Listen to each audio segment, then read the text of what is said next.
designer bag itong nasa harapan ko? Well, nagkakamali kayo. This is just one of the creative designs, of course, made by the Bunnybaker Cake Studio. At itong The Bunnybaker Café ay kilala din sa kanilang very cute na latte art na matitikman natin mamaya.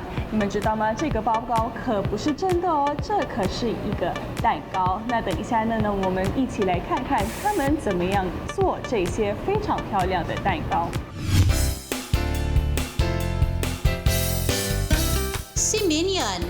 At iba't ibang nagagandahang designs na ito, lahat ng yan ay masasarap na cakes. Dito sa Bunnybaker and Cake Studio, magsasawa ang iyong mga mata sa nagagandahang cake arts. I believe that you are the other half, along with your wife, who spearheaded this Bunnybaker Cafe. So can you tell us a little bit more about it? My wife and I started cake decorating in 2010. One day he said, hey, you know what? Why don't you learn to make fondant and let's do those designer custom cakes. And then when she started that, we made a few on our own, posted it on Facebook, and we started getting orders. And eventually we decided, okay, you know what? It's probably time for us to open up a retail outlet. So other than the cakes that you offer, what other specialties that you offer here in Bunnybaker? We've also branched out into gelato. All of the gelato are my wife's recipes. Of course, one of our best sellers here, of course, our plated desserts. I think they're some of the best desserts in the metro. Our skillet desserts are just really exciting desserts, and we keep coming up with new things. According to Zach, kinuha ang pangalan ng kanilang Cafe and Cake Studio sa paboritong hayop ng kanyang may bahay na si Ayla. Para daw kasi kay Ayla, ang bunny ay isa sa mga cute na alagang hayop. Ito rin ang gamit niyang pangalan sa mga cyber forum na kanyang sinasalihan. What is the concept behind the Bunnybaker Cafe and Cake Studio? Okay, if we open up a store, and then it's just going to be a cakes or cake gallery, nobody's gonna come. So we might as well open up a restaurant. The people are gonna come here and they're gonna eat and they're gonna see cakes and they're gonna say, okay, hey, maybe I can order cakes from these guys. Or they could come here, they plan to order cakes, and then they say, okay, let's just sit down to eat. But what is mainly the challenge that you have encountered? The more creative the cake is, you have to make a proper structure. I mean, stability is probably one of the most important things about exciting cakes. You would think that if it's just a cake and then just a simple topper, it's okay. But you know what? If it's top heavy, and then you start delivering the cake, it starts moving, and then when it gets to the client, it could be collapsed. Adorable is the most appropriate word for a place like Bunnybaker. Pink bunny-shaped chairs, carnation paper origami chandeliers, a star-filled lavender dome in the ceiling, and the smell of something sweet baking. This is a little girl's dream come true. A place that turns women back into little girls, and a space for men who just enjoy good food and good coffee.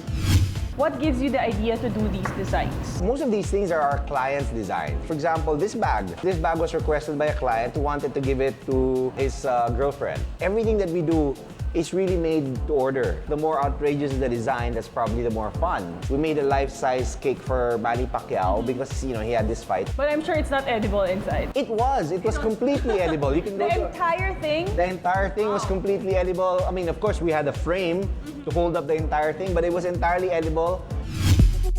To commemorate the mega fight ng ating pambansang kamao Manny Pacquiao against Floyd Mayweather nitong nakaraang Mayo, gumawa ng life-size replica cake sina Zach at Ayla. 167 centimeters or 66 inches ang taas ng chocolate cake na ito. So this is our cake studio.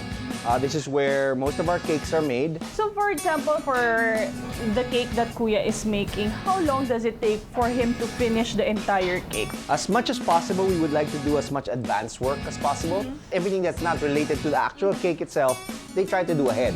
For those who are interested and those who haven't really inquired regarding your cake, can you give us an idea on the price range? A basic 6-inch cake starts at 3,000. It depends on the complexity of the design.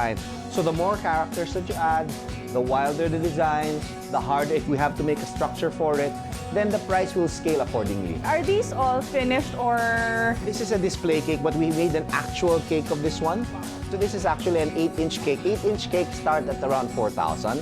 But with this design? But with this design, because of a giant topper, This is about around 6'5", probably, Okay. because the topper is huge. And it takes so much effort to do every detail of it. Yes. Okay, so other than making beautiful cakes, you also do latte art. Everything in the cafe is very visual. That includes the coffee. So come, I'll show you how it's done. Very excited.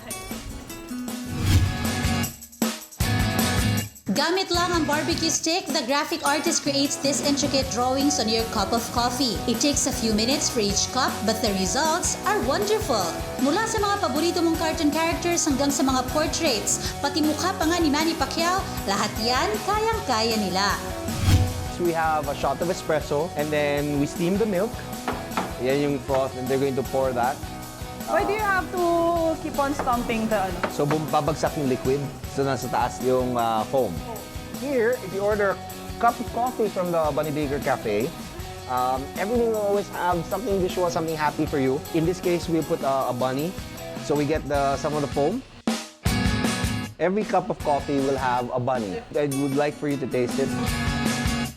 Not just the latte art looks great, it actually tastes better.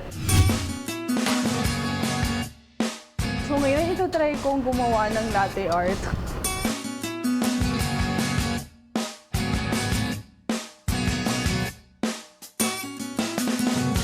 Yay! And this is my very first latte art. Come to our Facebook page. It's just facebook.com/thebunnybaker, or you can go to our Instagram. You also have lots of photos there. Instagram.com/thebunnybaker. And of course, please come visit our store. We're here in Quezon City, Hemady Corner E. Rodriguez in New Manila. Very easy to find. And I'm sure that if you come here, you'll have a good time.